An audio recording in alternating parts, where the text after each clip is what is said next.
Kia ora koutou. I'm Anna from the Marlborough District Council and in Whaira Schools Marlborough, and today I'm going to read you a story called Velvet and Elvis by Stephanie Bowman. It's a mother and son story of New Zealand's longfin eels. Old Velvet the longfin eel has made New Zealand's Lake Rotoiti her home for 101 years. Lately, as hungry male eels swim around smelling for food, she rests her soft velvety belly on the bottom. Her tummy is now filled with millions of tiny eggs, leaving no room for food. Velvet knows her time in this protected water is ending, and now she has something more important to do than eating.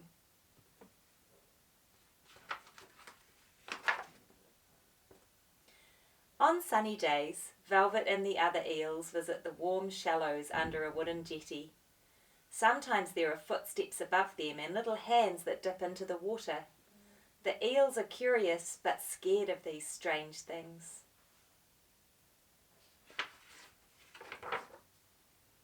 One moonless autumn night, the stars glow as big and bright as Velvet's eyes. She leaves the other eels in the shallows and swims to the spot where the lake runs out and away in a rain-swollen channel. She lets the current take her long, heavy body, and she is whisked westward toward the Tasman Sea and beyond to a dark place she has almost forgotten.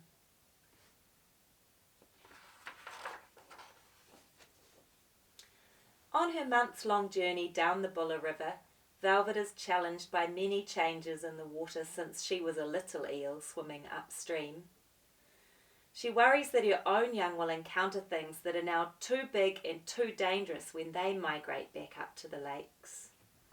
We've got hungry fish, a hydroelectric dam, some eel fishing, some pollution, and there's a drained wetland. But old Velvet swims on, as she must, towards that dark, mysterious memory.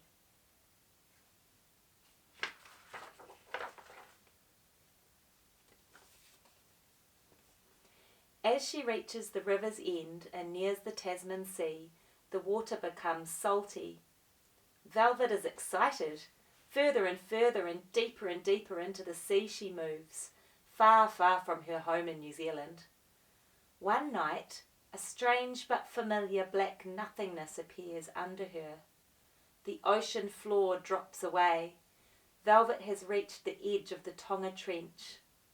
Tired and hungry, but too heavy-bellied to eat, our old eel has one final duty. So down, down, down she goes, letting her long body slip into the cold blackness.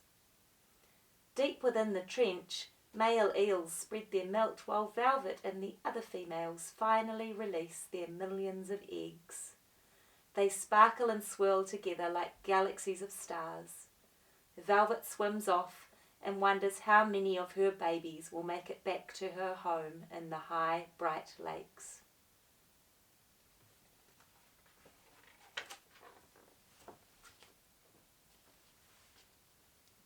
Soon Velvet's countless babies hatch, looking like a tide of delicate, shimmery leaves. And, like leaves blowing in the wind, they are helplessly carried by underwater currents back to the Tasman Sea. Elvis, Velvet's strongest and wiggliest baby, changes a lot while drifting on the ocean current. After a whole year, he can now wriggle and move with purpose to the land.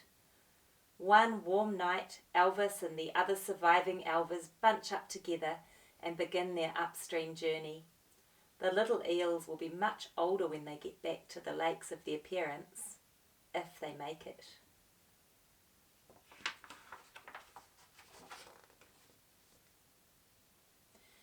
After many days of hiding from big hungry fish and many nights of swimming, Elvis is afraid.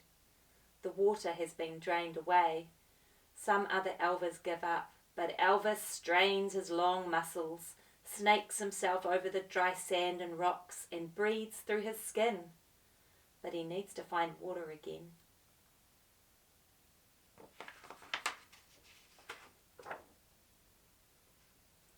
Elvis is relieved to have liquid surrounding and supporting his body again, but something is wrong with it. It is warm and thick and strange. Elvis struggles to swim and even breathe in this soup. He leaves many of his mates behind and struggles on to clearer water. Now there's a burning hunger in his belly.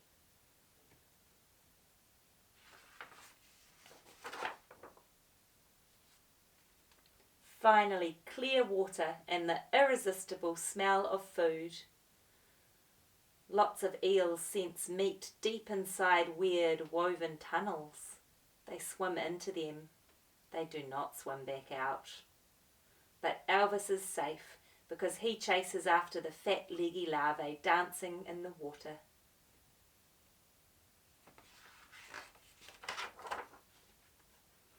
After 7 years of these upstream struggles, Elvis and his mates come to a place where their liquid world just ends with a hard wall.